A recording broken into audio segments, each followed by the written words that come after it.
here. I have Mr. Kazee on his way. I have Miss Urban on his way. And the Sheriff C.T. Woody is going to be here on Monday morning.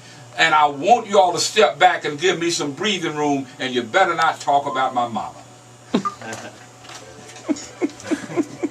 How you doing, Jack Gravely? How you doing, man? I'm doing all pretty right, good, sir. all right. You want to be sheriff? Oh yeah. You want to be sheriff? We're gonna talk about that. You gotta be. And basically, no ambush questions. Straight up. Why do you want to be sheriff? What do you bring to the floor, being sheriff? What will you do as sheriff? What's wrong with the sheriff of C.T. Woody? Been elected several times. What's wrong with Woody, man? Why can't you keep him in there? What would you be different from and how would you run this new jail that is too small already before it's been built? What are you going to do about that, Mr. Dorsey? Where are you going to get your money to deal with the issue? And will you hire your sister, your mama, your daddy, your uncles, your brothers, and everybody? Oh, I'm going to ask. I'm going to come straight down your street. Okay? Sure. We've already. And the same questions that I ask you, I'm asking everybody else coming on the show. I've made an oath publicly on live radio. We will not hire family members.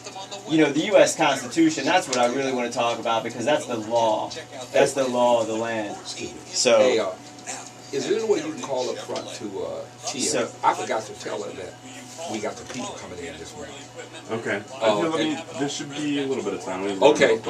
Now, you ain't got to stop right now, but you know, before we finish this interview, we're going to show, you know, through, these are all the pending lawsuits against C.T. Woody, obviously, U.S. Constitution, now, let me tell you. Virginia Declaration of Rights. Let me tell you. On the talk show, a lot of people come in here and they get into the weeds of their argument. Sections of, don't get into the weeds. You got to talk in broad strokes where people can understand.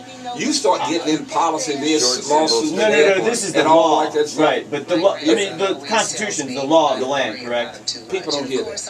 I'm telling you. But it doesn't matter, because the office we're running for I'm going to run a safe constitutional office. Listen to me, Dorsey. I've been doing this stuff for 20 years. Sure.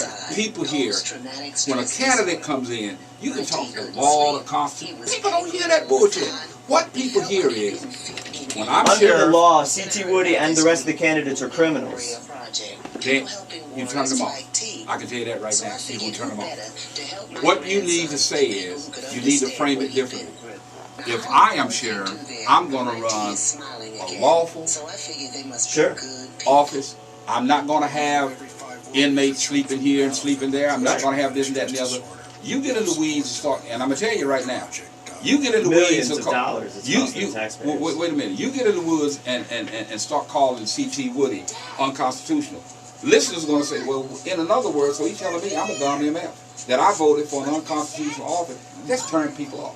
You got to know how to frame your issues and your topics. And that's not saying you can't be hard-headed. $5.7 million. They don't hear that, brother. But you do it the way you want to do it. You your own man. But I'm just trying to, you do it the way you want to roll.